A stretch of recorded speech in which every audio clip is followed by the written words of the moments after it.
qué lástima. Bueno.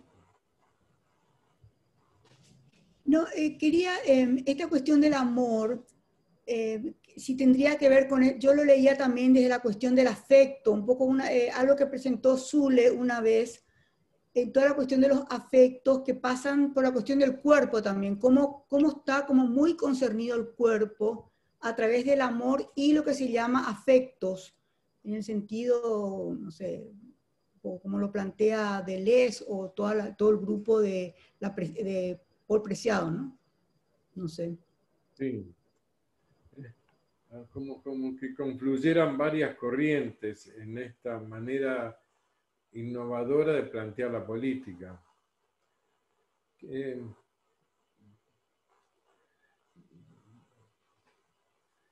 Les decía esto, miren, los que quieran quedarse a conversar, si no viene Rapisardi o la Josefina Fernández, les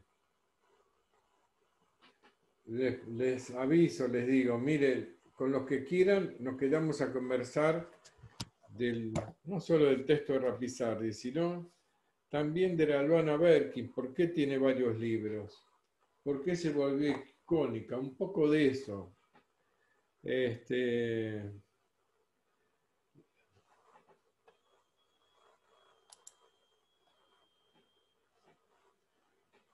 decía, Rapisardi está presente de un modo que nos abrió otro mundo. En ese sentido, combatiente de frontera, esa expresión quiere decir, en el libro sobre la Berkins, que ella participó de un mundo marginal muy fuertemente y que después logró pasarse a un mundo privilegiado. Fue asesora de Patricio Echegaray, el diputado comunista, y ahí yo alguna vez fui a ver a Rapisardi porque trabajaban ahí también. Entonces,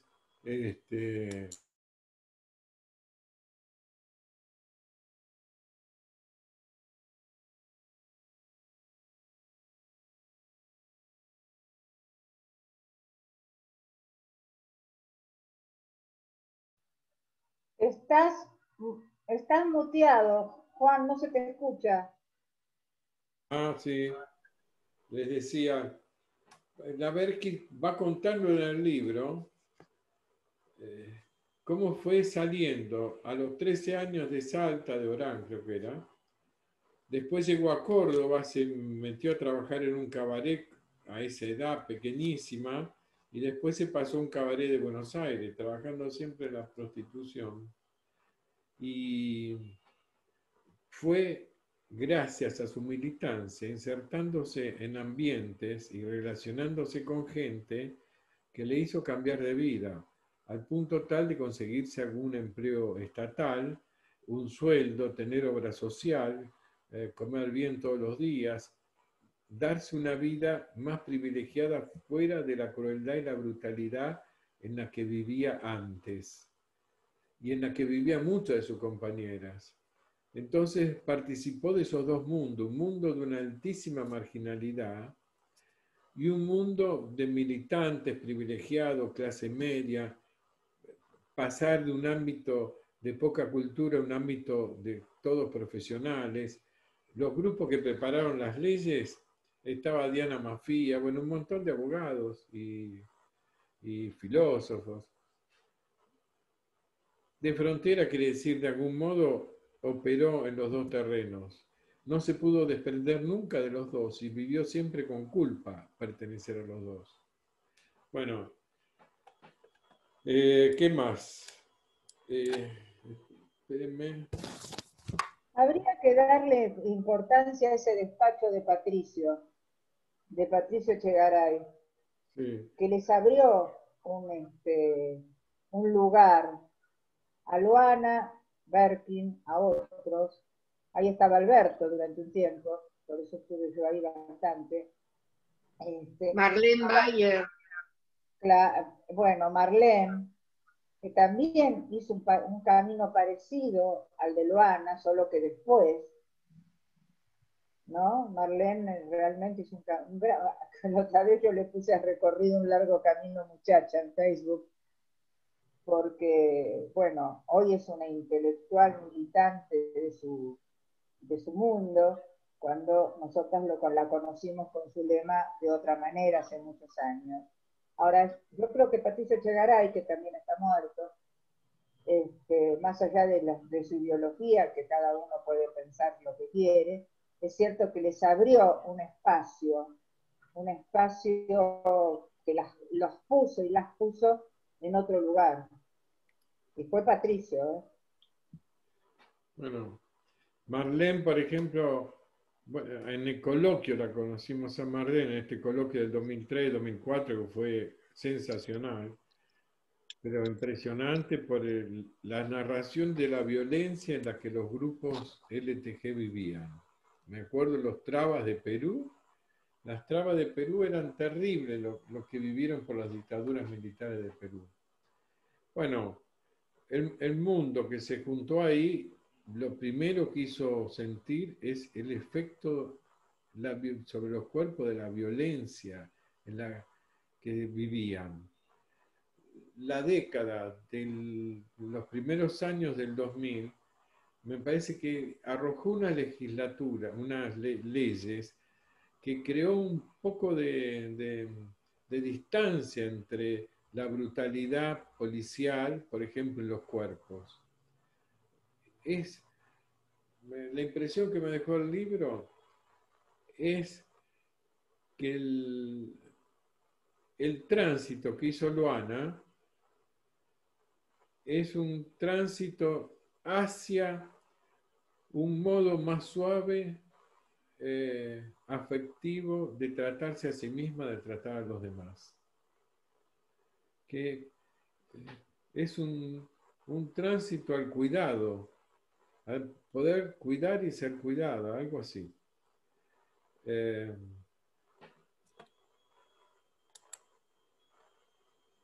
Tengo para marcar un punto que tiene que ver con la revista, eso, al final, si les interesa. La Josefina detectó muy bien el mundo mental, argumentativo, dialéctico en el que vivía la Luana, que era extrañamente dialéctica y clara elocutivamente. ¿Se acuerdan ustedes de la televisión? Anduvo mucho por la televisión, era muy locuaz, pero muy clara para expresar sus sentimientos, sus emociones, su punto de vista.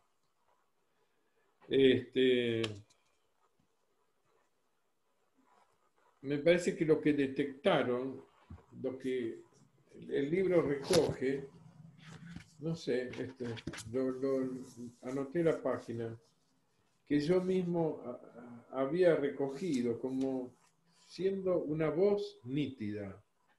Digo, a mí me pasó cuando lo escuchaba en aquellos años, que la traía, iba a lo de Mauro, a lo de El Chiche, ¿se acuerdan? Anduvo mucho por la televisión.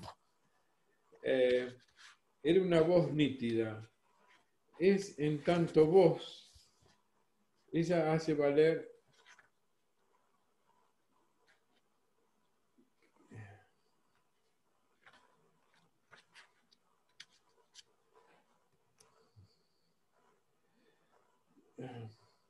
con un prendé grabador, quiero darle la voz a la pocha y a la perica, decía Luana.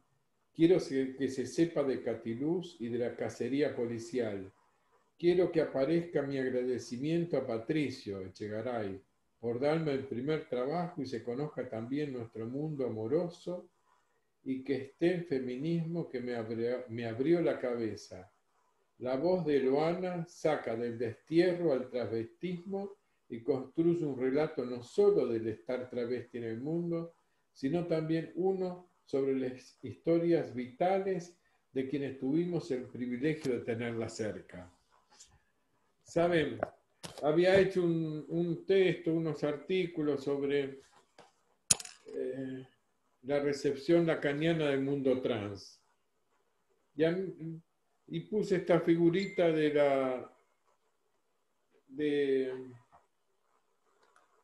no se rían de lo cómico que es andar. También lo podría hacer por el lado de compartir la pantalla, ¿no? Así no se ve. No se ve. Juan Carlos, Natalia está pidiendo que la aceptes. Sí, sí, Mandó ahora un mensaje. entré.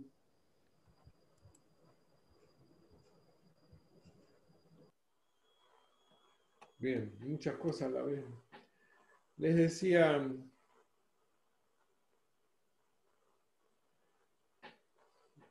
cambiaremos de invitados, ¿no? En la próxima reunión. Me pareció que se armó alrededor de la Luana toda una apologética, pero también una biografía que hizo resaltar en ella la voz de los muchas que no tienen voz y quedaron ahí apagadas en su voz.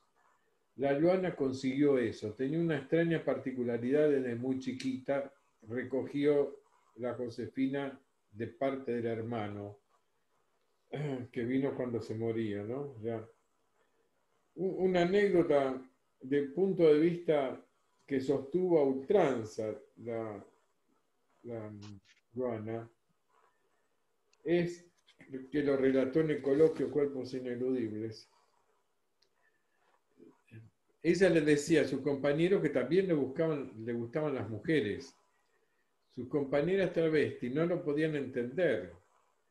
Entonces dice que le diagnosticaron ser una lesbiana.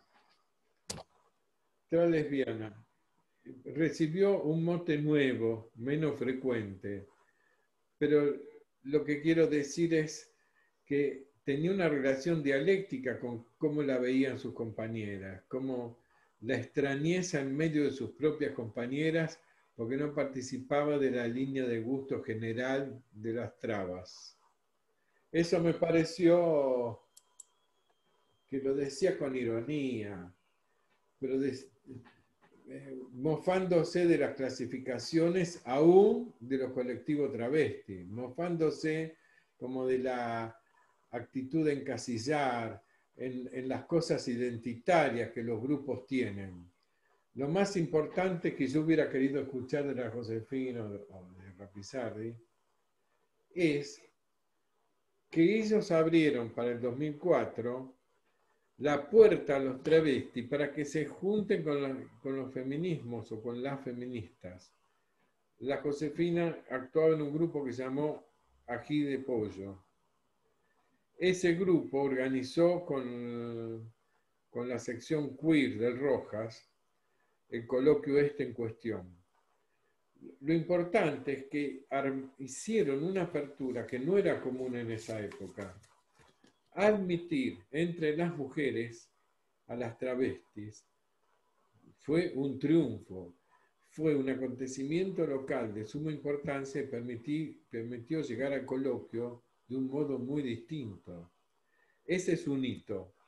Lo que quiero decir es que las trabas se hicieron escuchar ahí, en medio de las feministas, en medio de los militantes gay, en medio de los bisexuales, tuvieron una voz propia, fuerte y característica.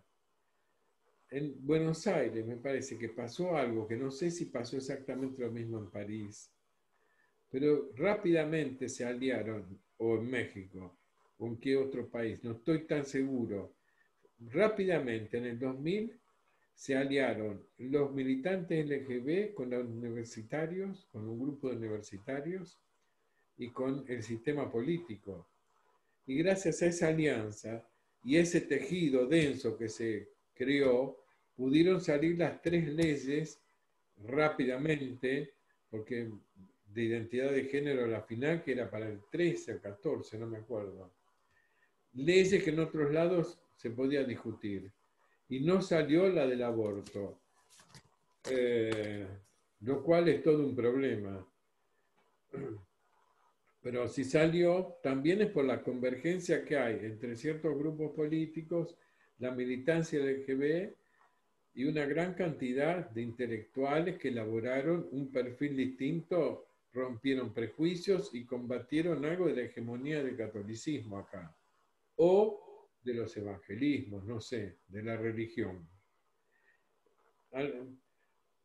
Me parece que el intento de la revista fue el anteaño, ahora, los últimos números, es aprovechar el envión que se dio en Buenos Aires con el mundo trans para poder plegarse, captar algo de esa voz que se abrió de un modo nuevo, yo creo que históricamente nuevo, irreductible a cualquier cosa de antes. No creo que haya en Grecia, no creo que haya en la India, no estoy seguro para nada que tenga el volumen que tiene ahora esa voz y que tenga el desarrollo. Y me parece que tiene que ver, como dice Preciado, no tiene solo que ver, creo yo, con el psicoanálisis en el sentido que no hay relación sexual y estamos en esa época. Me parece que la época en la que se puede declarar que no hay relación sexual, como antes Freud declaró que la pulsión no tiene objeto natural, que es un compuesto, una soldadura, el objeto de la pulsión, a mí me parece que tiene más que ver con que la irrupción del campo trans, como lo dijo Preciado, tiene que ver con una época que es científica, cultural, económica, productiva, muy compleja, en la que era posible ciertas intervenciones sobre el cuerpo. Por ejemplo, la creación de las hormonas sintéticas, la aparición de grandes laboratorios que tienen desarrollos enormes y que tienen producción, por ejemplo, la de la píldora de, qué sé yo, de inhibir la, ayúdame, la ovulación. Bien, las píldoras, subraya Preciado, permitió separar más la maternidad, la concepción de la sexualidad en las mujeres. Eso también creó un hito. Y lo que quiero decir es que si no hubiera habido toda esta biotecnología, no hubiera sido posible que emergiera tan claramente el mundo trans, travesti y sobre todo trans. Bien, sobre eso habría mucho que hablar y mucho que decir, pero en Buenos Aires se desarrolló especialmente. Y me parece que habría que acoger eso, porque el psicoanálisis repetía la frase de Lacan sobre el transexualismo, sobre un montón de esas cosas que la había fabricado Lacan y un discípulo de Lacan en la época que escribió sobre la cuestión preliminar y la transexualidad de Schreber. No tiene nada que ver esa aproximación clínica que viene desde Schreber con escuchar la voz de Loana y de las madres de los niñitos que se declaran hombre o mujer tempranamente, que crean un despiole en el mundo de los signos. Yo termino mi frasecita y después, no sé si le sirve, le voy a leer un pedazo de la cuestión de los signos. Página 73. Es una voz que pone en cuestión una semiótica ancestral, un mundo de signos cristalizados ancestralmente. Me pareció que eso podría ser un hilo en la número 10 de la revista. Resulta que está contando que Loana se colocó esos aceites para hacerse tetas, caderas, que fue a hacerse la puritiva, se lo hizo 2 veces. Pero con el tiempo se empezó a dar cuenta que moldear ese cuerpo estaba muy en correlación con la competencia del grupo Traba, que conseguir clientes implica acentuar las curvas, culos y tetas, que dan más clientes, y de paso habla de lo que es el deseo correlativo al oficio de las trabas, el deseo un poco guiado semafóricamente, ¿no? Culos, tetas, curvas, así, muy acentuado, y que eso era muy deseado por Loana en un momento. Hasta que, pasado algunos años, que ella había conseguido todo eso. Sin embargo, pasa esto, le leí un solo parrafito de un par de páginas muy importantes. Con el tiempo, Luana confesó sentirse arrepentida de haberse sometido a tanto salvajismo y atribuyó al feminismo el haber recuperado la soberanía de su propio cuerpo. Entendí, de la mano del feminismo, que ser travesti y ser mujer no pasa por ahí. Hoy sé que si un día me saco estas tetas, igual seré Luana Berkins. Y sacá la botella, payasa, se terminó la cremona. Este es un diálogo interpolado de la escena en la que la Berkins está hablando con la autora. Mirá, guapa, cuando los gallegos quieren decir que algo está súper, dicen está de toma, pan y moja. Terminó la voz de Luana. Y dice la Josefina, había entregado su cuerpo a ese juego de los signos y las apariencias. Lo había destinado al artificio y había estado condenada muchos años a esa imagen que el espejo le devolvía, pero que ahora ella quería hacer pedazos. Nunca dejó de reconocer que fue al lado del feminismo que identificó su necesidad de un cuerpo alojado por ella misma y no por la mirada de los otros. En esta sociedad, la travesti, dice la voz de Luana, no se puede posicionar con un cuerpo propio. Ahora una adolescente travesti ya no quiere ser como Moria. Sigue el modelo Pampita, pero igual está atrapada. Si la sociedad te pide todo el tiempo que te definas y que te definas como varón o como mujer y te lo pide desde que sos niña, no hay mucho margen para pensarte a vos misma, para pensar qué querés ser y cómo. No sé, hay un cambio que acompaña el mundo de los signos. Hay un cambio en la tiranía del campo escópico, digamos. Centralmente, tener que moldearse, tetas todas iguales, prominentes y culos, y todo eso, es al menos una tríada que interviene en esa fabricación de signos. Uno, el deseo de los hombres, ciertos hombres, algunos hombres. Dos, la competencia comercial incluso con las otras.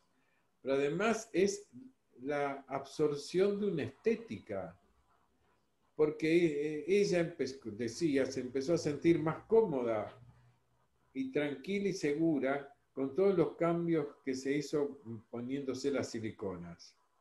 Empezó a sentirse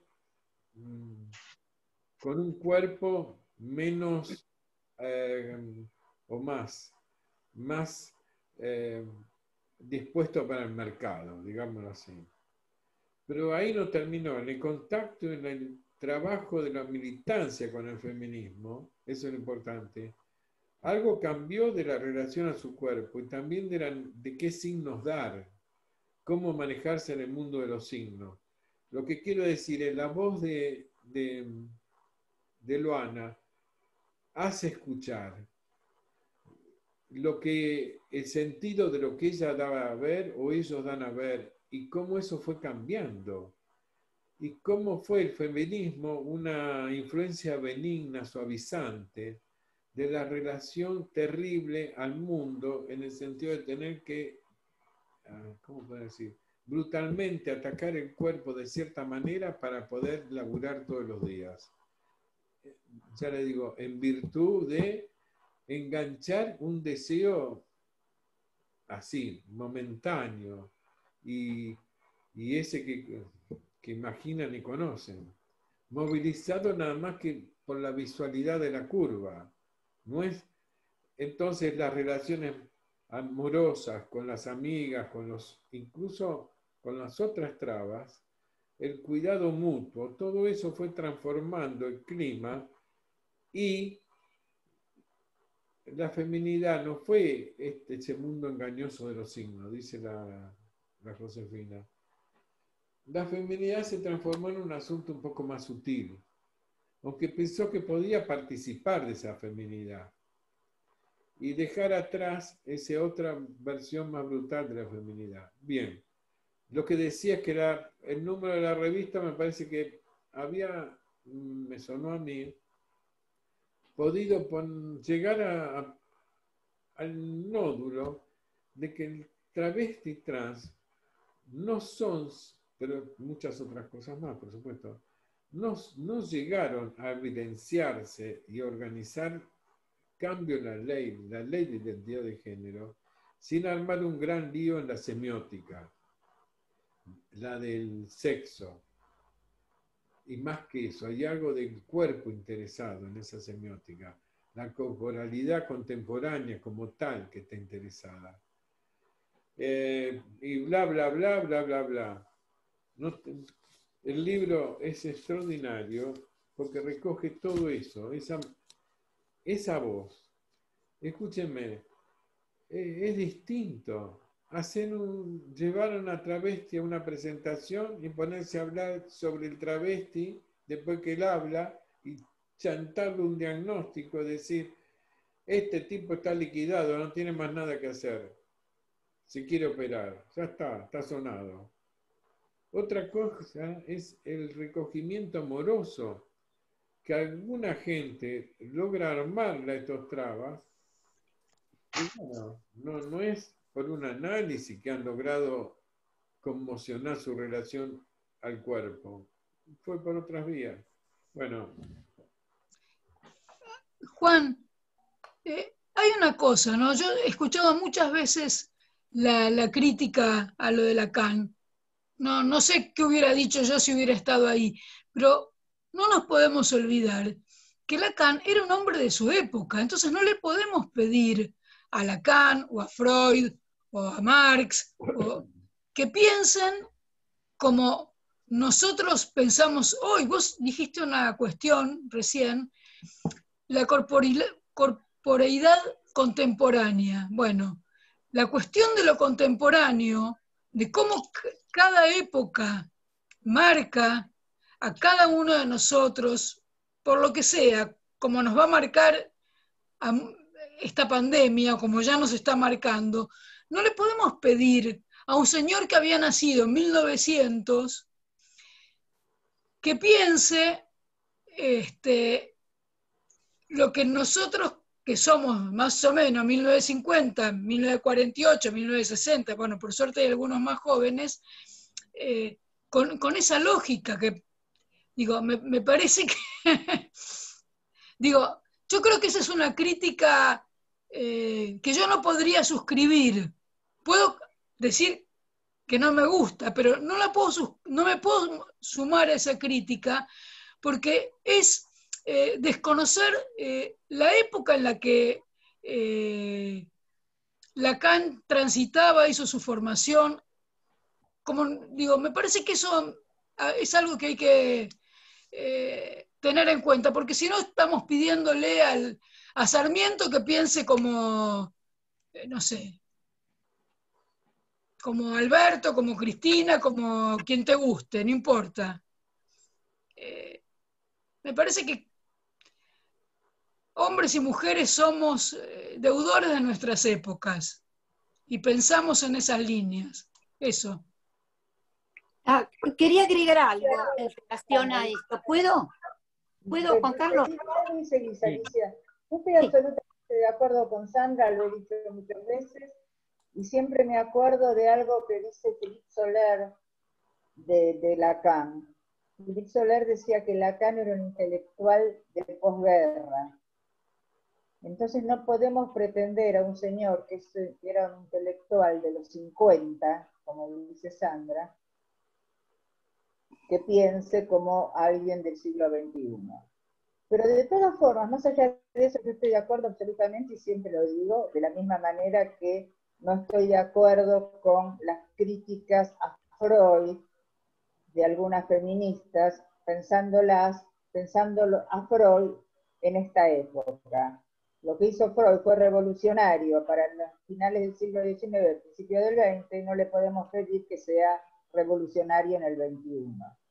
Ahora, más allá de eso, yo quería preguntarle a Juan, sobre todo, ¿qué pensás esto de que él era, que este travesti estaba desechado para el análisis porque se iba a operar.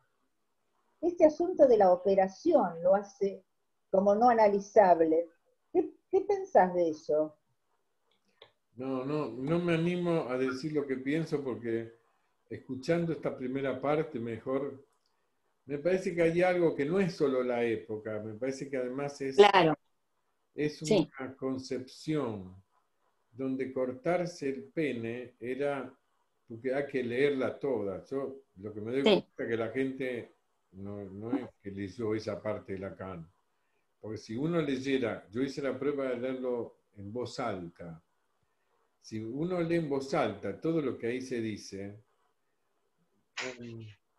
me parece que no es al modo de Freud, es muy en la tradición clínica francesa tal vez. claro. Hablan muy de... Y además ustedes saben que, no sé, en Francia no sé si el feminismo, los trans, los trabas tienen tanta pregnancia, tanta... Me parece que el Me Too no funciona tanto, ya sabemos, y hay mucha hegemonía de la filosofía, hay mucha hegemonía del psicoanálisis, pero no estoy seguro que tenga el mismo lugar cultural que tiene acá el feminismo y lo queer. No estoy seguro que eso rija en Francia. La expansión de ciertas doctrinas, ¿cómo podría decir? La expansión del Foucaultismo no es lo mismo que la expansión del feminismo. No, pero en la historia de la psiquiatría, Sí. perdón que saque ese título que tengo por ahí, cortarse el pene era uno de los síntomas diagnósticos de la esquizofrenia. Sí, cortarse el cuerpo es un signo. No, pero el pene no es cualquier parte del cuerpo. Está bien, quiero Perdón. decir, está bien, entiendo. No es Yo no cortar tengo, el pene, pero quiere supongo que decir no es que cualquier parte. está bien que el pene está privilegiado porque es un signo especial, pero ¿de qué? Entonces, Lacan, lo que digo es que cortarse el cuerpo hace signo, cortarse un brazo, etcétera, etcétera. Pero el pene es el signo de los signos. O Ujú. sea, ahí ya es otra cosa. Pero bueno, lean lo que dice Lacan de todo eso. Tiene muchos Eh, párrafos sustanciosos del goce, lo que dice del goce. Los dos que hablan del goce, Sermac y Lacan. ¿Qué va a pasar con el goce en este señor?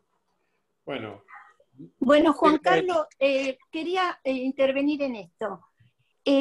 Dicen época, pero actualmente, porque esa presentación de enfermo, que hiciste esta partecita, es lo mismo que pasa, bueno, tuve la oportunidad hace como 10 años que concurro a presentaciones de pacientes en el Moyano y después en Brisna durante mucho tiempo. No es lo mismo en un ámbito de un Ateneo cuando la presentación la hace un psicoanalista. Y a mí me parece que, y es lo que me parece que intervino a Luz cuando vos leíste esta presentación de este paciente, que a Luz marcó, tengan en cuenta el contexto, a quién le hablaba, ¿no? Que le hablaba al jefe de cátedra, al jefe del servicio.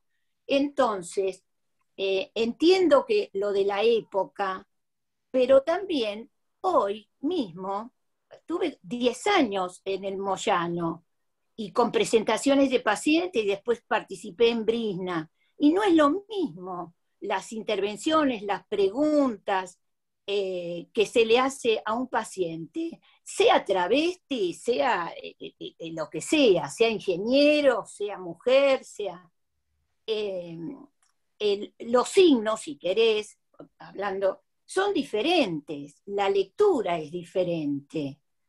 Y de hecho, inclusive la modalidad de la presentación, muchas veces se jugaba que primero con la historia clínica, los datos, y después se presentaba el paciente.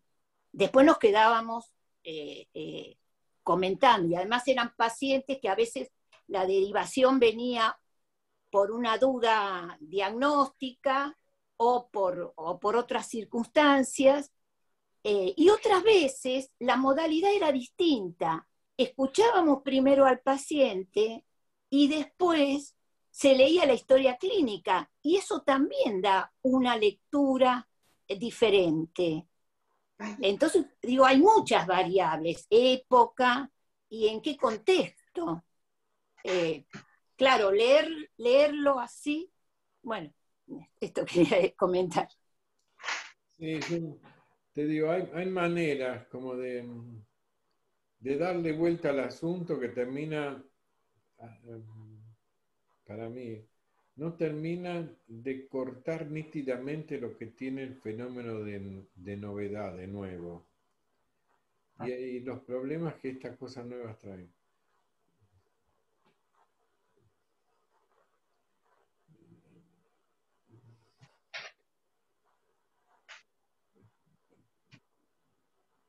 A ver, ¿puedo hablar de en qué contexto leo yo esa presentación? Siento que la pregunta básica que tengo ¿es Lacan apto en su desarrollo, la forma de una sexuación, los agujeros, el nudo, apto para recibir la experiencia queer y la subjetividad queer, sin modificar ni un matema, solo acomodando un poco lo de acá con más énfasis que lo de allá? A mí me parece, ¿no? Me pareció en ese subrayado de esa presentación que no. A mí me parece un poco tramposo ese Lacan queer. Tramposo, y podría decir por qué si pudiera hablar sin que se enojen, o me rete como pasó en una reunión última que salió una señora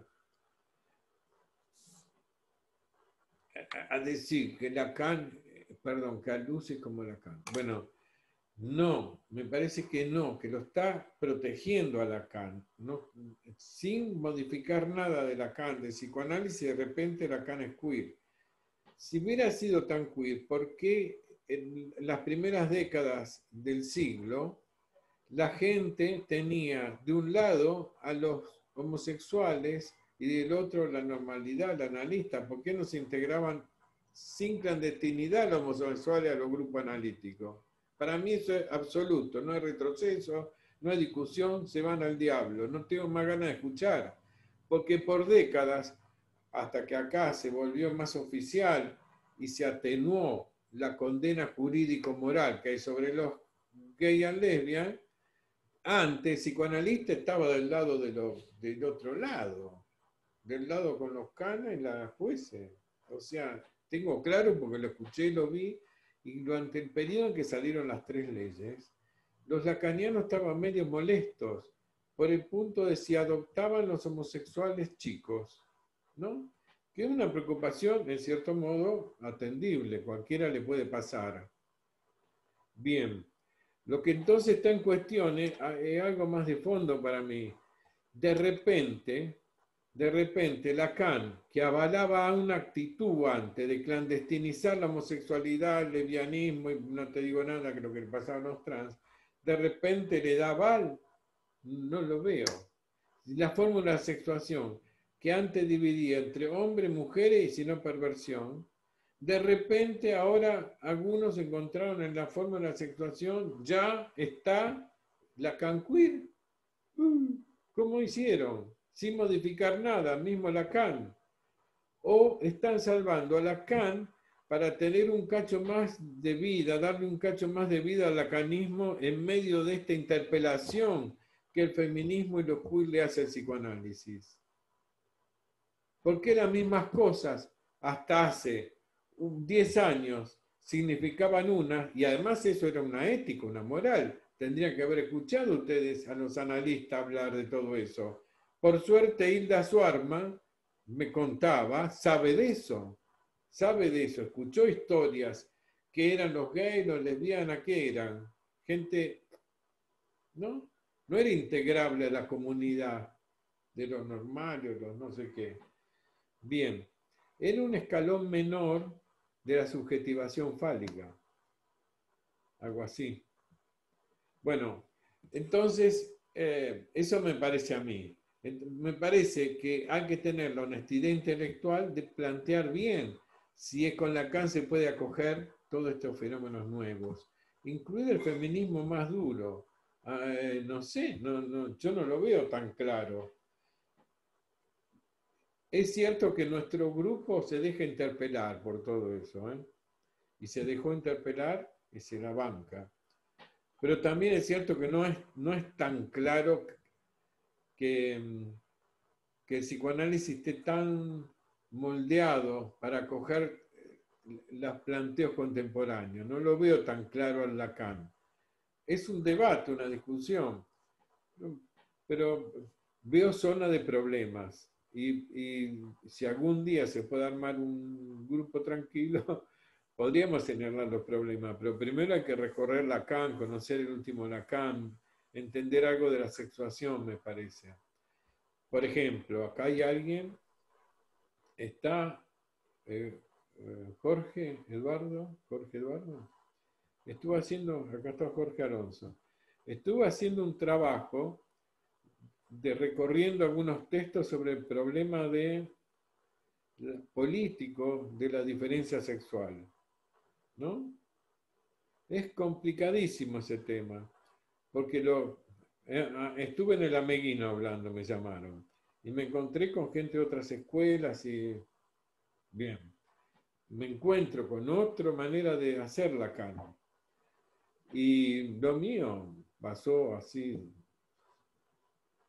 no me animé mucho a decir, pero ¿cuál es la diferencia entre otros movimientos y el grupo donde estoy?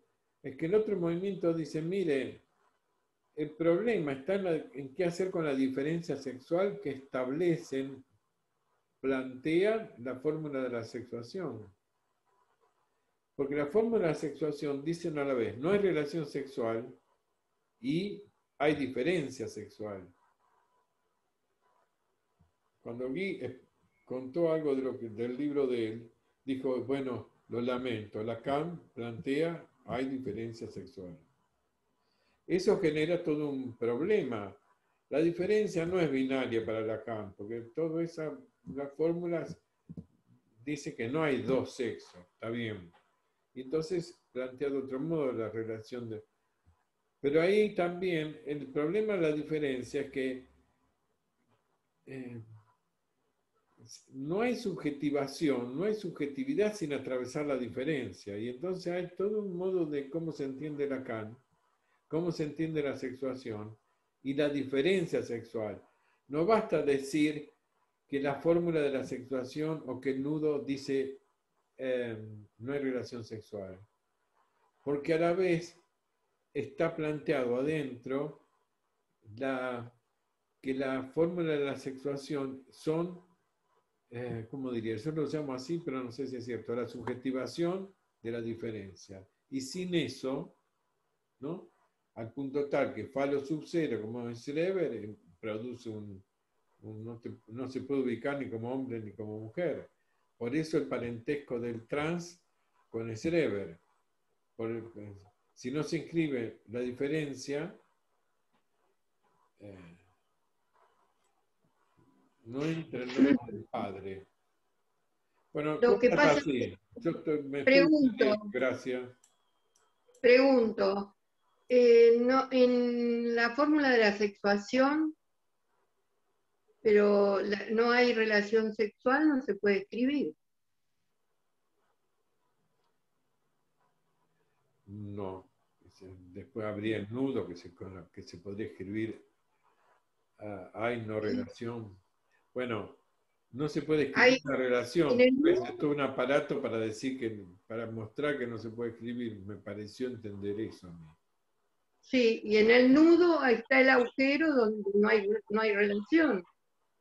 No sé, yo no, si ya está sabido, y yo recién lo estoy estudiando, no podemos hablar. Si Si hay alguien que... Yo te Pero el agujero, la teoría, no sé cómo decir. Yo hace años que estoy estudiando la lección cuarta con la quinta, con la sexta, con la séptima. No puedo sacar muchas conclusiones. ¿De cuál agujero? ¿Cómo el agujero? No sé, te quiero decir, yo no encuentro nada concluyente para decir nada de todo eso. ¿Cómo se tramita la diferencia sexual en este periodo? Pero les digo, no puedo avanzar mucho porque el grupo ya tiene una respuesta y ya está, qué sé yo. Yo no pienso eso, no lo veo, algo así. Pero ni llego a argumentar porque me paran de entrada. El agujero ahí, en estos años, tiene muchas versiones, muchas maneras, no sé. Y primer problema es que si la puesta en el plano separa zonas, que si no hay puesta en el plano no se separan. Sí. Entonces, qué sé yo. Ya eso es un problema. El agujero sin bordes no lo veo en continuidad con el agujero escrito con las rectas infinitas. No lo veo ni remotamente, no sé, no lo entiendo. Y por ahora me quedo ahí. Pero ¿a qué viene esto? Es un debate finito sobre esta pregunta. ¿Cuán queer es Lacan? ¿Cuán dispuesta está la teoría de Lacan para aceptar y darle a acoger la experiencia queer, por ejemplo? O también habría que extenderla a la experiencia del feminismo, que es más complicado. Entonces, la experiencia trans implica algo que... ¿Por qué en la escuela hay tanto devenir nómade? Me parece porque hay algo de un cierto rechazo a categorías filosóficas antiguas que Deleuze discute, que los postmodernos discuten, y establecieron otro sistema categorial para poner en cuestión algo de la identidad, hombre, mujer, todo eso que si no se sustancializa o esencializa. Entonces, me parece que el devenir nómade, el devenir minoritario, todo eso sustrae de las grandes cristalizaciones que se vuelven esenciales. La palabra nómade tiene ese sentido, introducir otro sistema categorial. Ahora, no es compatible el sistema categorial Deleuze no sé qué, con el de Lacan. No es compatible, quiero decir que no es lo mismo. Hay como un pasaje, una deleucización del lacanismo, precisamente porque encuentra alguna gente un problema para el estatuto epistémico, ontológico del ser hombre o ser mujer, para decirlo sencillo. ¿Cómo organiza la sexuación eso?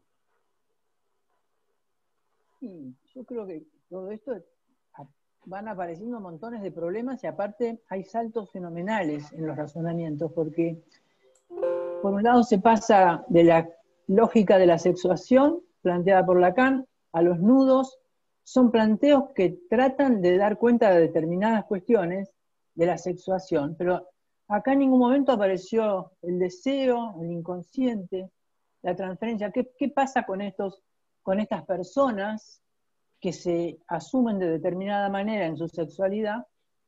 Y entonces, ¿qué pasa con eso en la situación analítica? ¿Dónde está el analista ubicado en esa situación? ¿Desapareció el analista? Estamos hablando de las figuras topológicas, estamos hablando de la lógica de la situación y las otras conceptos fundamentales de alguna manera. ¿Cómo entran a jugar con este tipo de sexualidad? ¿No están? ¿Por qué hablamos de lo otro? No sé si soy clara en lo que quiero decir. ¿No entra en la capacidad de transferencia un sujeto que se asume de determinada manera en nuestra época, incluso aceptado jurídicamente, en su cambio de identidad sexual, no puede analizarse, no puede ser escuchado, no tiene su subjetividad.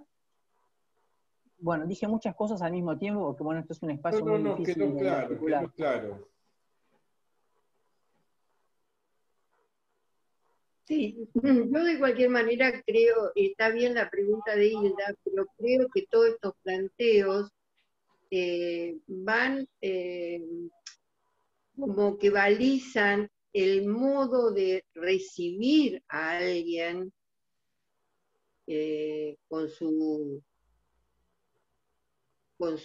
cuestión de género. ¿Se entiende? Ahí creo que está el nudo. No es que no pensemos en que está la transferencia de por medio, pero justamente también está el analista que recibe, acoge, ¿cómo lo acoge? ¿Como un Perdón, perverso o como ahí comparto con vos, porque tiene que ver que todos estamos atravesados con una serie de prejuicios y con preconceptos determinados culturalmente, de los cuales recién ahora nos empezamos como a replantear.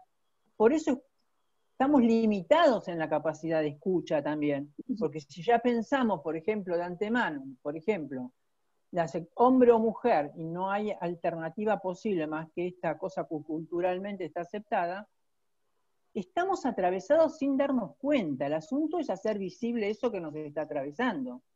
La escuela me parece que hace muchos años que viene presentando el problema. Y creo que presentar el problema, aunque no hables de alguien que está en análisis, digamos, sí presenta la cuestión de cómo acoge el analista, que creo que es lo que está en cuestión, es lo más verdadero. Los debates sobre el agujero, discúlpame que te interrumpo, que los debates sobre el agujero, todo eso, tienen una implicación sobre, Hilda se preguntaba, bueno, ¿dónde está el analista? Porque fabrican una intervención, el agujero, la sexuación, todos esos temas están al servicio de fabricar qué intervención del analista es posible y a partir de ahí, ¿qué es el analista? No está a priori un analista. El analista no tiene sustancia, es correlativo, para que termino a ver, es correlativo de una operación posible que ahí, digamos, teóricamente Lacan imagina, para decirlo de algún modo. Un plano es, que no es lo mismo que el plano de recibir gente y escucharla. El asunto es recibir gente, escucharla y decir en qué punto eso tendría una incidencia subjetivante, para decirlo muy bien. Claro, el analista, ¿dónde está? Está cuando recibe a este, que podría ser paciente o no, porque uno puede recibir a una mujer con una posición masculina, entonces me parece que porque si no estaríamos haciendo una cuestión de identidad. A ver, y mi pregunta en realidad es, ¿cuántas personas de las que estamos hablando consultan o nos ponen en lugar de psicoanalista?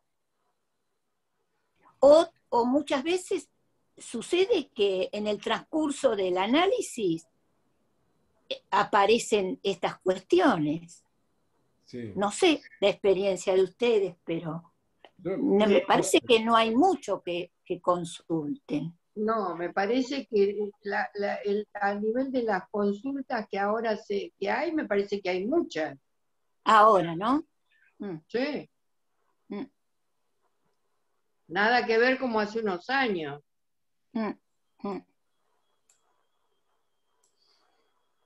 Y no pasando primero, no sé, a ver, pasando primero por la medicina, ¿cómo?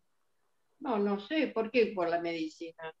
Digo, si es directamente, ¿no? No sé, en la experiencia que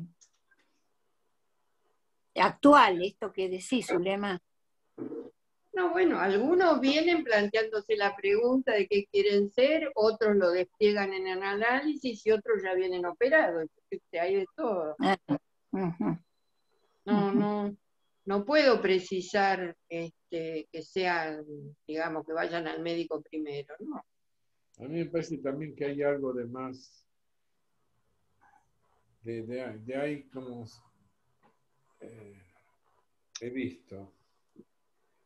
Hay psicólogos más cercanos a los grupos militantes que reciben y tratan gente con esos problemas, que mandan, o sea, hay psicólogos afines, que se sabe que no son binarios, que no son hostiles, y que no va a recibir una interpretación rara. Hay de esos. Sí, pero también en una época pasaba lo mismo con anorexia y bulimia, y entonces eran analistas o ya que atendían esa problemática. Sí, no sé si no volveríamos otra vez, lo que queremos, esta tiranía que queremos sacarnos de encima, no es fácil. Y me parece que también con el ejemplo de Luana, que es complejo porque está siempre entre ese límite. Cuando ella cambia también está entre, ¿no? Y creo que lo que lo complejo es ese entre. A mí me parece que justamente el texto que está en la revista de Rapisardi da cuenta que no está en un entre, sino que ese entre, él le da un nombre propio a ese entre. Lo llama morada íntima en la grieta misma de la frontera. No es un entre. No hay un entre ahí. ¿Y qué dificultad habría que fuera un entre? Pero digo que no es un entre. Porque Loana Marlene eso. Ella decía que ella sabía que no era una mujer, tampoco un hombre. Y que era un camino, que ella sabía que no iba a llegar, pero que era un camino. Era un modo de estar en el mundo con su género y su manera. ¿Qué problema que haya un entre? Si no, volvemos a lo mismo, los tenemos que convertir en hombre o en mujer. Bueno, pero para llegar ahí, la cultura, no el psicoanálisis, porque te vuelvo a decir, si vos lees Miller, lo que dice en el último tiempo, esa que llegó a mí me parece que hay muchas zonas de psicoanálisis que hay que ser una cosa o la otra, creo yo. Bueno, ese es un problema de Miller, yo qué sé. No solo. A mí me parece que así se simplifica y no hay nada que hacer, ya está hecho. Lo hizo la cultura, legitimar el entre, el medio, cualquier modo de habitar que uno pueda, lo hizo la cultura contemporánea, no el psicoanálisis. A mí me parece que si yo estoy absolutamente convencido de que es así.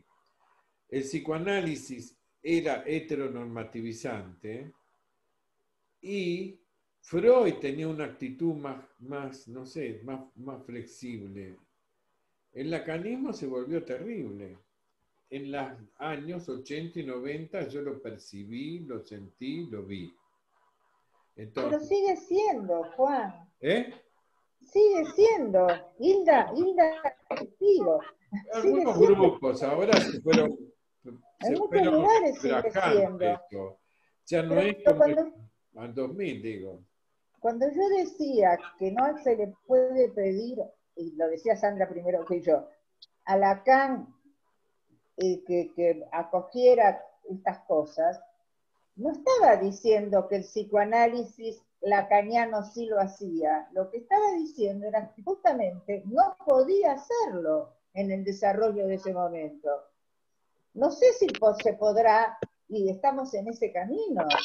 Pero claro que no está todo en Lacan, pero por supuesto, como no está todo en Freud. Y me parece que se trata así, como decía Marlene, de un camino que el psicoanálisis tendrá que recorrer o morirá. Sí, sí, eso. A condición de plantear, de poder plantear, bueno, alguna de estas preguntas que hizo Hilda me resonaban. Bueno, sí, ¿qué puede hacer el analista? Se trata de, ¿qué puede hacer el analista acá que no sea normalizar? Bueno, en ningún caso trataría de normalizar al analista a nadie, no debería, está claro. Pero acá es más difícil. Hay algo de la, ¿cómo podemos decir?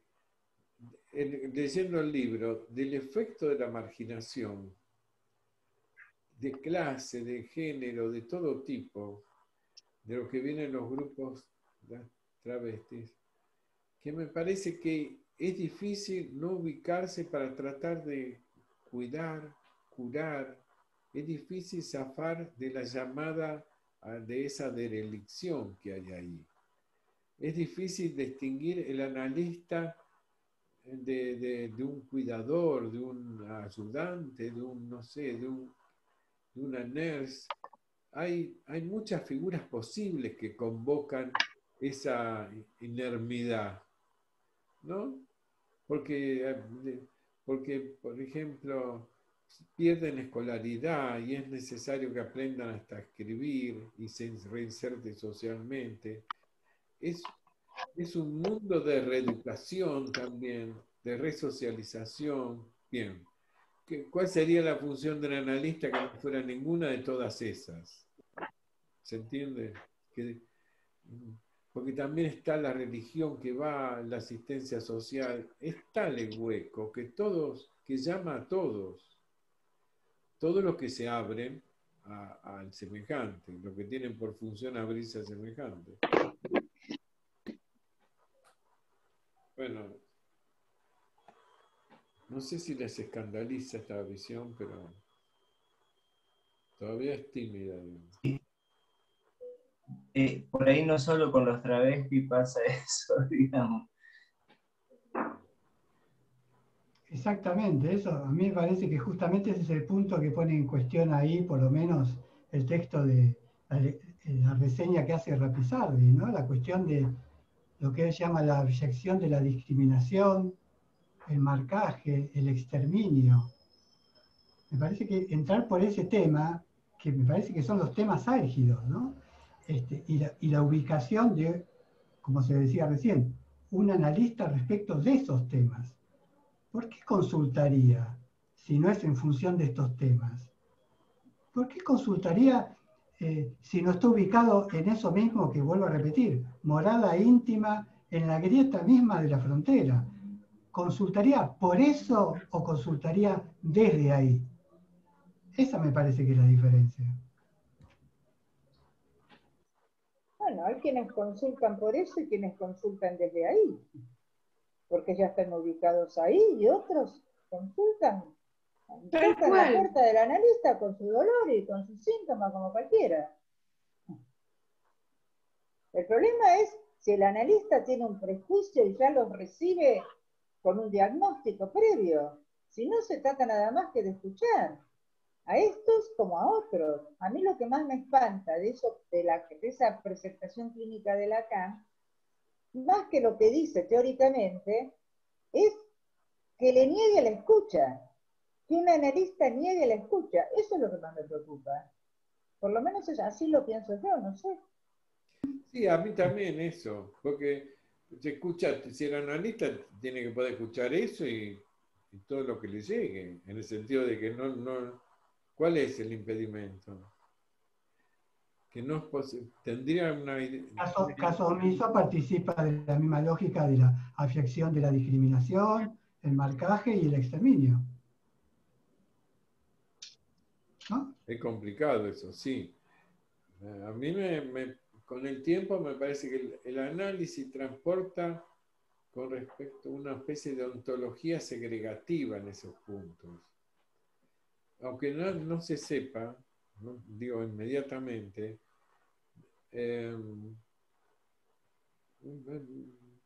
Me parece que el psicoanálisis no es para defender a priori, más bien para poner en cuestión, porque uno, digo,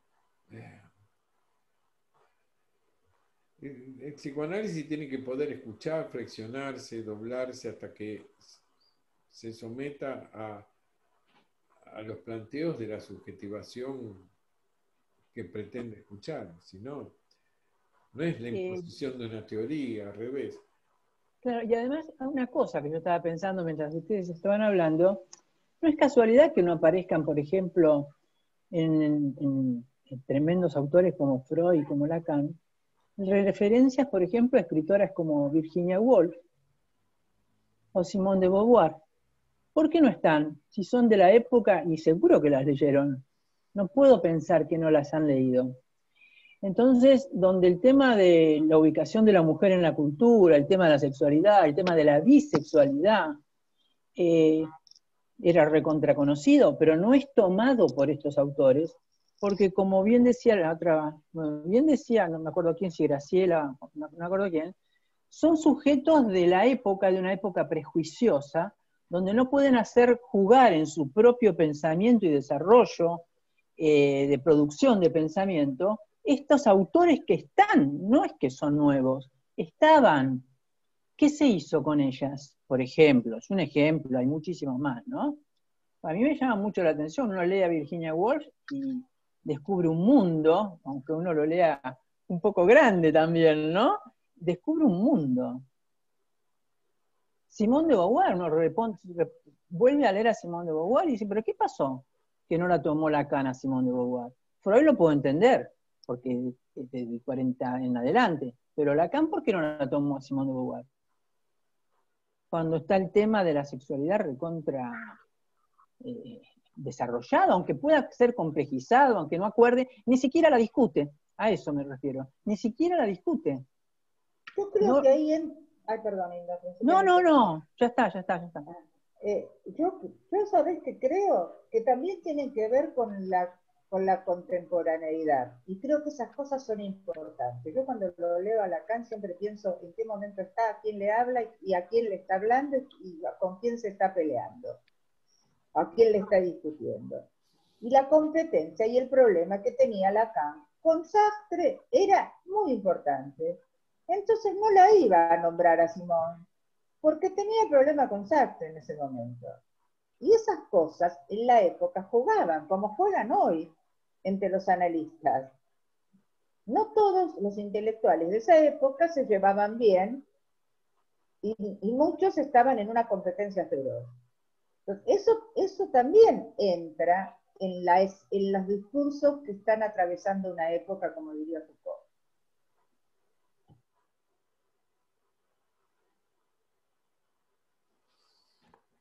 Bueno, sí, hay, es como si estuvieran compitiendo varias visiones. Uno es la época, otro es que el psicoanálisis no podía captar perfectamente eso porque le quedaba fuera por su propio aparato de escrutar. Lo marginal, lo travesti, todo eso le quedaba afuera.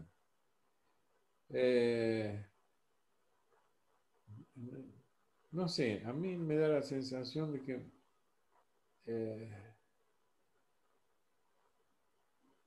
algo pasó, que hay un lacanismo que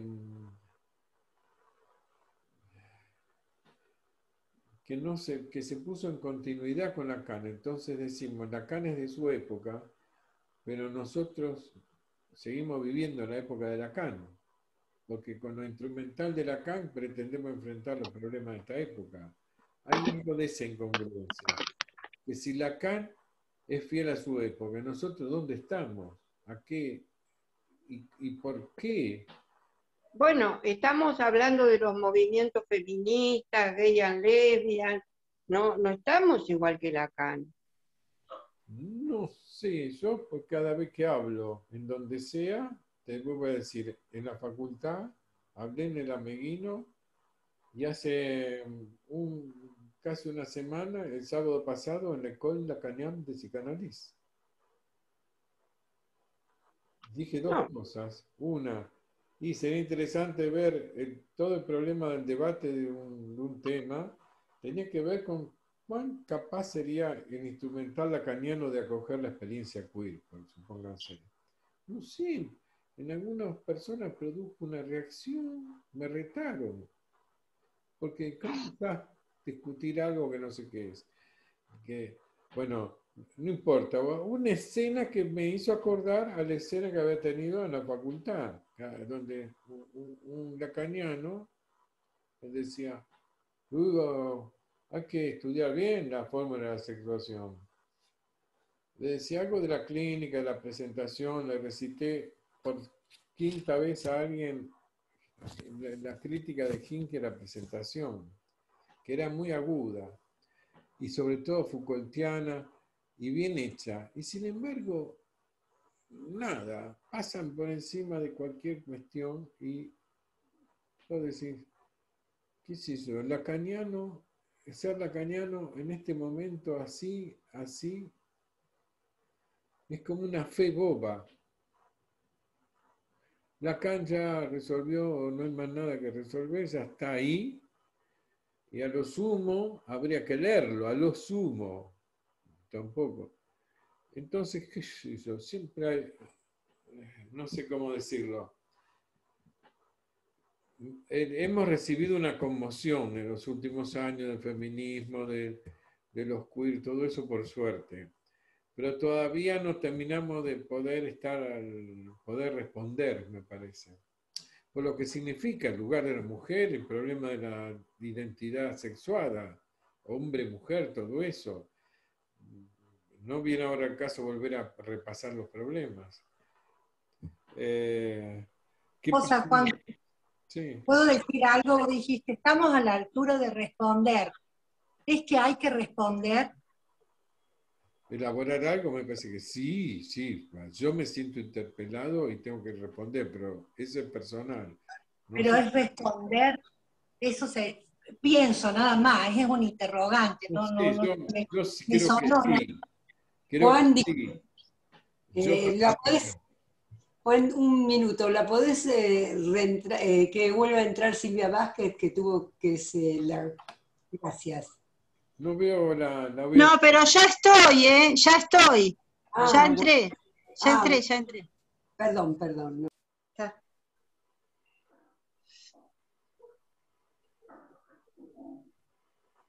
Vos sabés que una vez, hace un tiempo, cuando me invitaron a hablar a un lugar que vos conocés, a presentar un libro sobre feminismo y psicoanálisis.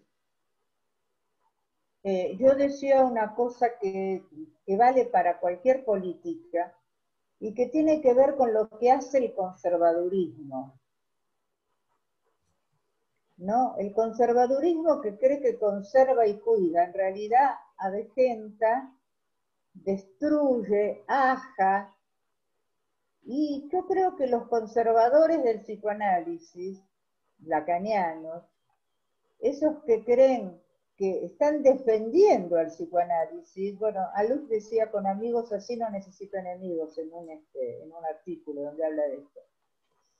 Estos que creen que están conservando y defendiendo, lo que están haciendo es eso que dije hace un rato, llevar a la desaparición al psicoanálisis o a dejarlo fuera, tan fuera del discurso de época y tan fuera de acoger las voces estas de las que vos hablás, que ya no le vamos a hablar a nadie si esto sigue así, ya no vamos a escuchar a nadie, porque estamos escuchando, como vos decís, a gente del siglo XX, principio del siglo XX, o mediados del siglo XX. Entonces lo que hace esta defensa del psicoanálisis lacaniano, por ahí hay un volver a Lacan, yo creo que esa cosa conservadora, pero en la política del psicoanálisis como en la política general, en realidad lo que hace es volver viejo, como son los conservadores, y dejar que se desechen algunas cosas.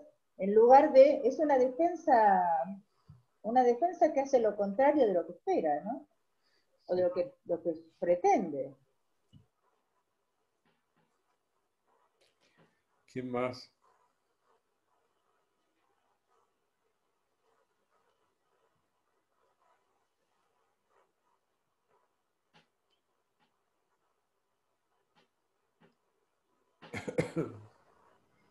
No, yo lo que pensaba es, yo coincido con Graciela Graham, yo creo que de repente hay un gap muy grande entre nuestra práctica, por lo menos yo así siento, cuando estamos sentados escuchando a alguien que sufre y que dice que viene y que quiere hablar, y todo este nudo teórico de que realmente yo creo que nos está costando mucho articular. Es decir, pienso que hay problemáticas nuevas que no tenemos ni siquiera cómo abarcar, porque nos referimos a la topología, de ahí saltamos a los grafos, de ahí vamos a los discursos.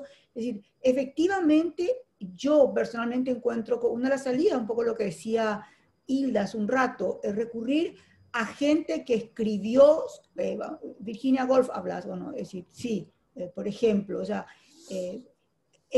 tomar desde otro lugar. Para mí la literatura para eso me sirve muchísimo, es decir, entonces cuesta mucho pensar, y siempre caigo en esto de que, un poco lo que plantea Bersani, ¿no? Que el psicoanálisis finalmente es una catástrofe epistemológica, porque realmente cuesta muchísimo intentar cercar teóricamente todo. Entonces, uno lo va haciendo a medida que va trabajando, y un poco lo que creo que hacemos en los diversos momentos en que estamos juntos, ¿no? Intentamos pensar desde dónde hablamos, qué nos convoca, como dice Juan Carlos, qué nos trae problemas, y es muy difícil una visión global. Entonces, ahora estamos viendo, es horrible estar decir por pedazo, porque parezco kleiniana, no es por pedazo de partes de, tampoco, pero yo creo que sí, creo que lo que a todos nos guía es finalmente la escucha analítica.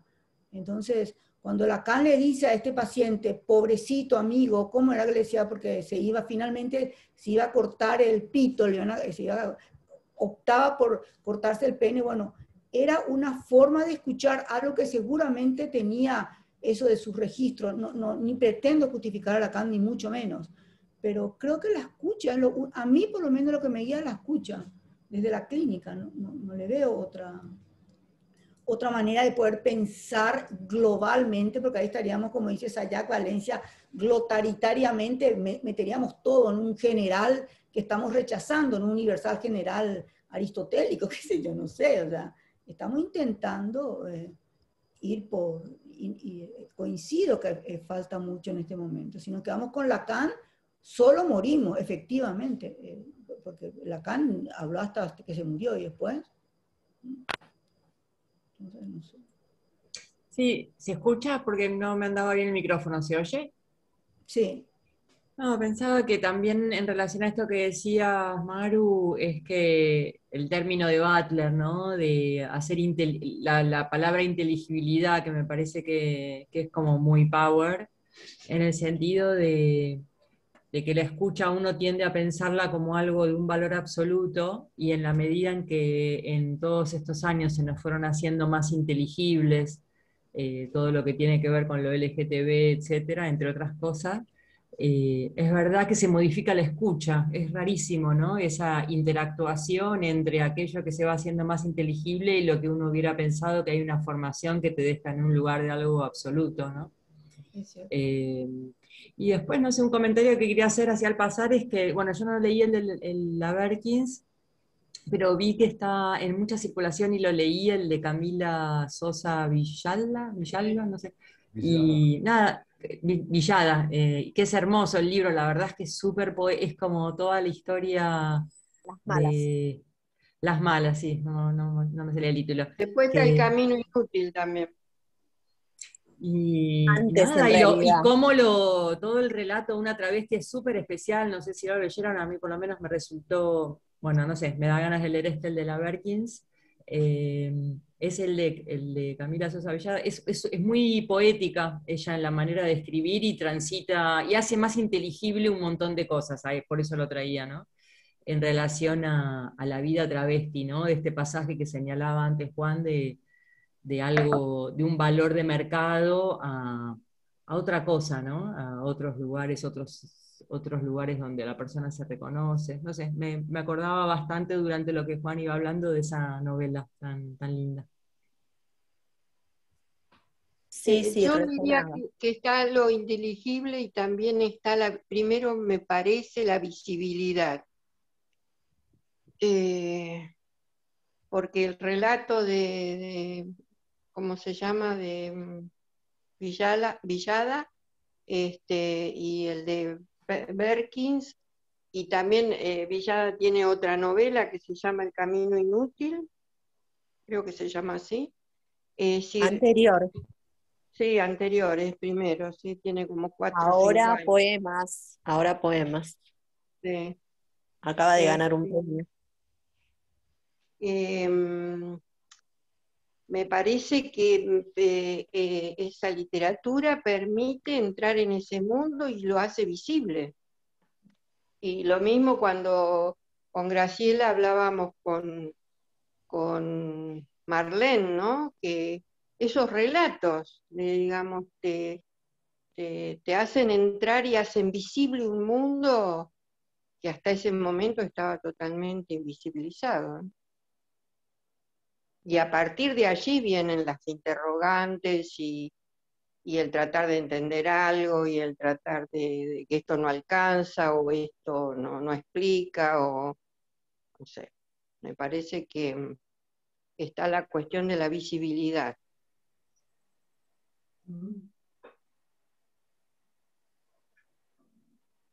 Pensaba en ciertos travestis que, bueno, que tiene que cortarse el pene o siguieron esa trayectoria, digamos, y como Camila Sosa, que ustedes la están mencionando, con otro modo de resolver, no sé si resolver, pero entrar a otra dimensión, no sé. Un poco en relación a lo que, porque por ahí he leído la transexualidad cuando la nomina Lacan y me he preguntado a qué se refería, ¿no? Y por otro lado también quería como hablar de algo de la transmisión, digamos, del lacanismo, y que por ahí nosotros, hay algunos compañeros que están acá que somos de otra generación, y tuvimos como mucha lectura de Deleuze, Guattari, Foucault, que quizás en ese momento de Lacan estaban en otra ebullición, digamos, ¿no? En otra, haciendo contraposiciones discursivas en Francia, no sé. Pensaba porque hoy se habló algo de la escuela y en la vez pasada también se habló algo, se habló algo de la escuela, digamos, ¿no? A veces mi mala costumbre es sacar, pero en el sentido, primero que fue en la escuela el único grupo que se abrió a leer y publicar la literatura queer. Y yo llevé todos los libros, llevé como 15 libros de la editorial francesa que le pedí a Guy Boffet, los llevé al coloquio, Cuerpos Ineludibles, le pedí a los organizadores que me dejaran ponerlos sobre la mesa y puse todos los libros de la colección esa de la escuela en ahí, que era la traducción al francés de Judy Butler, de David Alperín, de todos esos. En ese coloquio 2004 la escuela estaba con todos esos libros. Yo lo usé como carta de presentación, mi revistita también, bueno, puse todo eso, me dejaron con, qué sé yo, cara rara. Algunos se detuvieron que leían francés, pero la mayor parte de los latinoamericanos leían sobre todo castellano. pero había universitarios, había. Entonces, bueno, te digo, la escuela abrió esa brecha en el lacanismo y ahí avanzamos. Después la discusión es qué hacer con todo eso, cómo continuar esa apertura. La discusión sería esa también. Hay una apertura hecha que hizo el grupo de París. Está claro eso. Pero ellos no tienen lo que tenemos nosotros, que es una cierta permeabilidad, posibilidad increíble que se da en Buenos Aires, no sé en otros lados. Hay más proximidad con los militantes, entre los psicoanálisis, los políticos, los intelectuales, incluso no hay esas oposiciones que parece haber más en el mundo intelectual francés, por un lado Foucault, por otro Miller, son grupos intelectuales diferenciados y en tensión entre sí. Acá hay menos límites impermeables, menos muros en ese sentido. Y esa proximidad ayuda a crear como un tejido en el cual no hay en ese plano una segregación.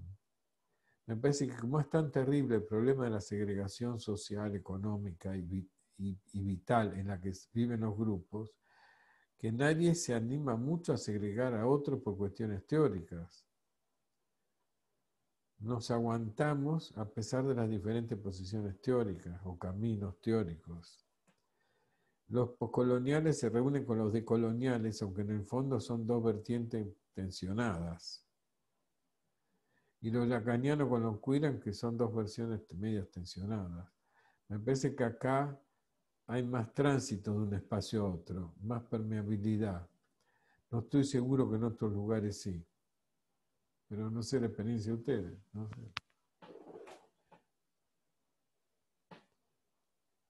Basta ver página 12. Para mí es así. Soy todos los suplementos de página 12. Página 12 representa un espacio común, intelectual, periodístico, cultural. Y ahí convergen todos los grupos. Los que discuten economía con los que discuten la política. Está Laclau, está Keynes, está Judith Butler, está Preciado. Ahí hay, es un, ¿cómo se decía? Como decía un conocido nuestro. En ese ámbito es una gran red, un gran magma, a donde todo esto confluye. Pero bueno, creo yo que los suplementos de página 12 expresan, dan la imagen de lo que quería decir. Bueno, escucho ofertas y nos vamos.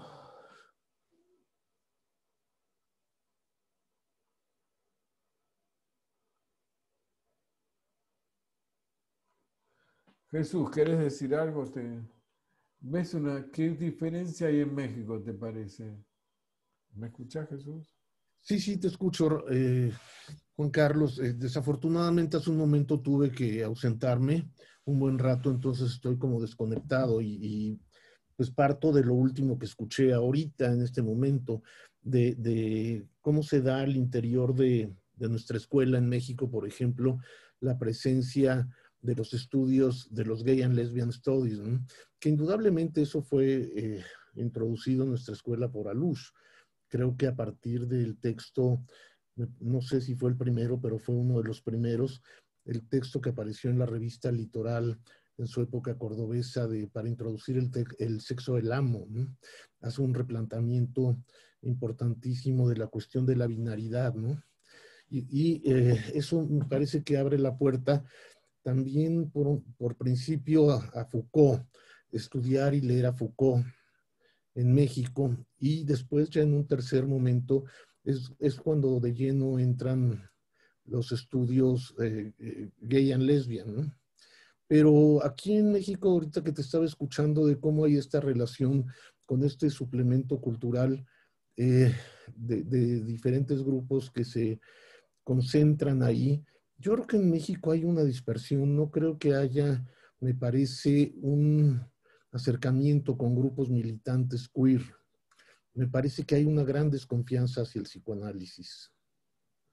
Me parece que hay una gran desconfianza hacia el psicoanálisis y en particular al psicoanálisis lacaniano. El ambiente cultural aquí, la inserción del pensamiento de Lacan aquí en México es muy diferente a como ocurrió en la tierra de ustedes, en Sudamérica y particularmente en Buenos Aires, ¿no? Aquí es muy diferente. Hay un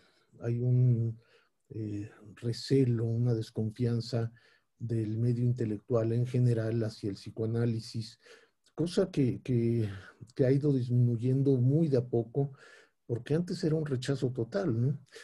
Por ejemplo, ustedes saben, digo, Octavio Paz no fue un intelectual cualquiera, no solo en México, sino en el mundo hispanohablante, ¿no?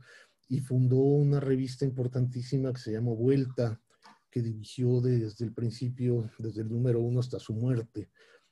Fueron no sé cuántos números, como 170 números, fueron 12 años o no sé cuánto, 15 de la revista.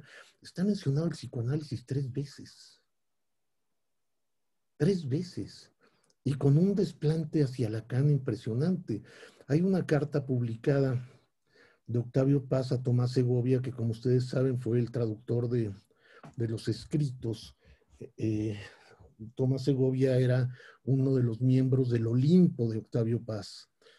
Octavio Paz en México, además de ser un excelente poeta, era el zar de la cultura. Y si no estabas con él, estabas contra él. Y tenía un círculo de gente que eran sus más cercanos, que eran grandes escritores mexicanos. Y uno de ellos era precisamente Tomás Segovia. Él tuvo un altercado fuerte con Tomás Segovia. En una carta lo regañó por traducir a Lacan. Le decía, ¿pero qué haces traduciendo a Lacan? ¿Por qué pierdes el tiempo de esa manera? Está bien que traduzcas a Baudelaire y a otros poetas que Tomás Segovia tradujo brillantemente, pero ¿qué haces traduciendo a Lacan? ¿A quién le importa Lacan? Y eso pues marca de alguna manera la forma de relacionarse del psicoanálisis, y me refiero particularmente a la escuela y a los miembros de la escuela en México con ciertos grupos. Sí hay cierta relación. Ha habido gente en la escuela que ha promovido encuentros con feministas que han dado pláticas, han dado conferencias, pero es muy impresionante porque yo he estado en un par de conferencias que dio con esta mujer, Sayac Valencia, que es mexicana además, es de Tijuana, del punto más extremo de nuestra frontera norte con los Estados Unidos. Y además de las dos organizadoras, habíamos 4 miembros de la escuela nada más. Hay gente que está más ocupada con otras cosas, Juan Carlos. No sé si eso contesta la pregunta y les doy un panorama, aunque sea breve, de cómo está la situación en México. Sí, yo lo que me doy cuenta, porque googleando, me conocí, por ejemplo, a Ariana Esteves. Ariana Esteves, no sé si la conoces. No me suena nada. Con Aquile Membe, lo recibió en México, trabajó con Membe, escribió sobre Membe, sobre la necropolítica. Y fui conociendo un montón de gente en México. En México hay una cantidad de gente produciendo intelectual de mucho valor, que a lo mejor, claro, como no son neto del lacanismo, ustedes no le dan valor, pero en el punto en el que la Argentina se volvió esa caja de resonancia acá, yo me estoy encontrando con que hay una red intelectual muy importante con México, de gente muy valiosa trabajando, como la Sayac. Sí. La trajimos a Buenos Aires en el 16. Le pagamos el pasaje en el 16 y en otra. Pero es inmenso el valor que tiene el hilo, el sesgo que ella abrió, solita ya. Ariana Esteve también conoce a Kile Membe y trabaja sobre inmigración. Y encontré otra cantidad de gente que ahora...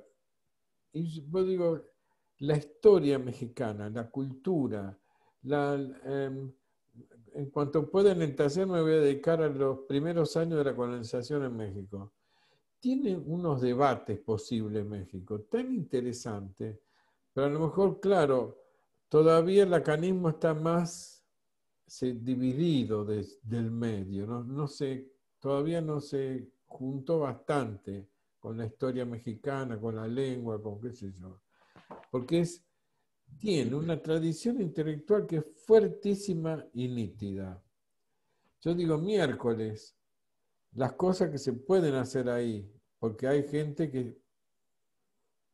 Bueno, nosotros conocemos a algunos que estudiaban en el colegio en el colegio de México, México, de sí. Otto. Que hizo Esta mujer, Valencia, ella es de Tijuana, que como decía yo es el punto más extremo de la frontera de México con los Estados Unidos, y es el lugar donde más cruce de un lado a otro, de un país a otro hay al día en todo el mundo. Cruzan no sé cuántos cientos de miles al día de México para ir a trabajar a Estados Unidos y vuelven. Y tener Estados Unidos de vecino nos da tenemos muchas desventajas, padecemos mucho la vecindad de los Estados Unidos, del imperio, ¿no? Pero hay otras ventajas, hay algo que sí son ventajas, que tenemos como, supongo yo, que quizás un poco más de acceso a la literatura angloparlante queer. Sí, eso. Y a los movimientos que se han desarrollado allá en Nueva York y en San Francisco, básicamente, ¿no? Y hay gente de la escuela en México que trabaja estos temas. Susana Berkovich es alguien, por ejemplo. Sí. Y ahí está la página electrónica de Ediciones Justín, donde está Fernando Barrios de Montevideo y Elena Maldonado de México, y que trabajan mucho esta cuestión queer y publican y tienen entrevistas publicadas y textos del movimiento queer, de LGTB, ¿no? No, eso sí. La gente de la escuela se fue contactando y fue haciendo cosas. La cuestión es si además el medio intelectual tiene una proximidad a los militantes. Estaba viendo en el Facebook que no es muy feminista AMLO. No. Se le ha tachado de ser un macho, de no hacer caso del feminismo. Eso. Bueno, por cosas tremendas, como son lo que alguien decía al principio, me parece, ¿quién me dijeron que era la que hablaba cuando yo decía que México estaba con la cuestión de las vacunas y que no estaba tan mal ahora, que estaba menos mal que antes, que dijo que en México hay asesinatos de muy diferente tipo? Y claro, hay un montón de mujeres desaparecidas, hay una violencia extrema contra las mujeres. Al día desaparecen yo no sé cuántas mujeres y no hay hasta ahora un posicionamiento político de plantear una estrategia política, no solo judicial, sino política, para resolver esta cuestión de la violencia contra las mujeres, la desaparición forzada, los feminicidios, las violaciones, etcétera. Y pareciera que a AMLO le preocupa muchísimo más la imagen de quedar bien con el pueblo, y vamos, AMLO tiene un discurso bastante demagógico, ¿no? Yo estoy un poco decepcionado. Hasta hace algunos meses yo decía que si volvieran a hacer las elecciones volvería a votar por él. Ahora ya no votaría por él, lo cual no quiere decir que votaría por los partidos de antes. Quizás muy tristemente sería la primera vez que yo dejaría mi boleta en blanco, ¿no? Porque problema. Acá el feminismo está con el gobierno actual y hay muchas mujeres adentro de los ministerios y sí, aquí también, Juan Carlos, pero es la pura fachada, porque en lo concreto y en lo real y en lo cotidiano, y con las mujeres de la calle no pasa nada, con las mujeres que andan en la calle, como cualquiera de ustedes, que son mujeres y que salen a la calle, ¿no? No pasa nada. Y la prueba de ello es que cada 8 de marzo, que es el Día de la Mujer, hay una represión brutal contra las marchas, ¿no? Mira vos. Bueno, no sé, eso... ese es un punto. A mí me parece que la actitud de los psicoanalistas del feminismo también es un punto delicado. que conviene abrirse porque el que se cierra pierde. Claro. ¿Cómo hablo? Me parece que está... Y como muchos psicoanalistas, aquí en México, yo no sé ustedes allá, pero aquí en México hay mucha exquisitez. Muchos que viven sin mezclarse con, sin salir a la calle y sin ver la realidad. De psicoanalistas me estoy refiriendo, ¿no? Que prefieren voltear la cara a otro lado, ¿no? Y no me pidan nombres porque no voy a darlos. Y si los das, lo negarás. Jamás lo dije. Acá nosotros somos de pueblo, irremediablemente. La institución, la APA, lo que es la IPA, es más selecta, es más... Yo creo que algo tiene que ver, no sé, ustedes argentinos y paraguayos, ¿no, Maru? No sé si hay alguien de otro país, además de Argentina y Paraguay presente, pero yo creo que en ustedes el haber padecido la terrible tiranía militar que vivieron, hace que ahora con la democracia ustedes vivan en una suerte de solidaridad que no hay en México. No lo había pensado eso. ¿Tiene que ver con la dictadura, decís?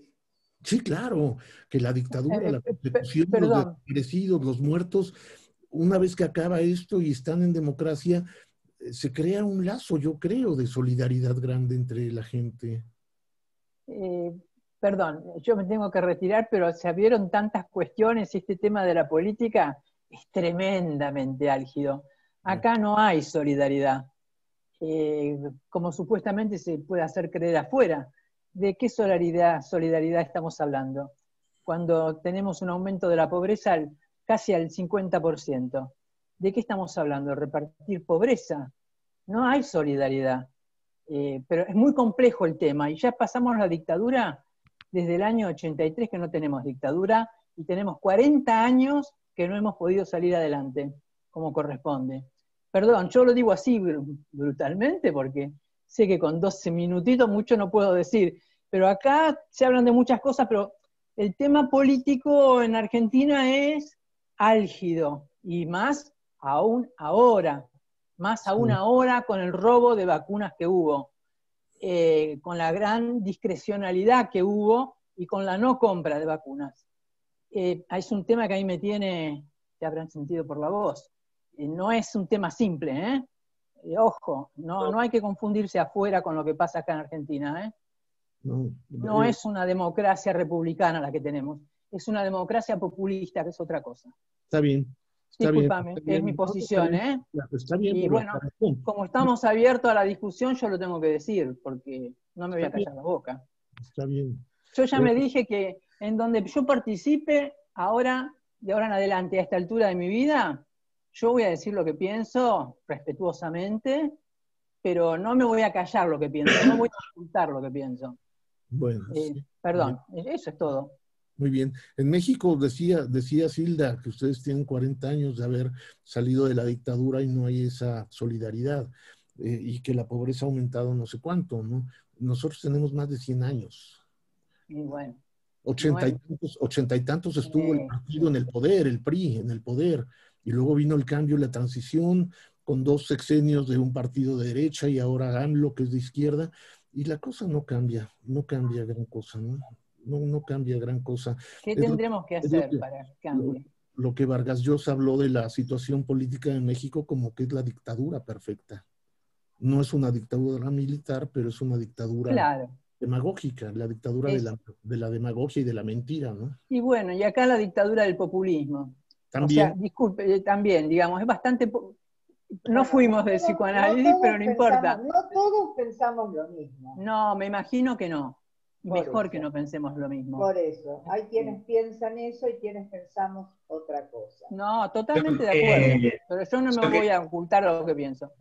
Quería mencionar algo, que la escuela también se abrió a algunos textos de la esposa de Juan Gelman, y de la restitución de hijos de desaparecidos, digamos, que me parece que eso en Argentina es crucial, digamos, la función eso de es muy madre. importante.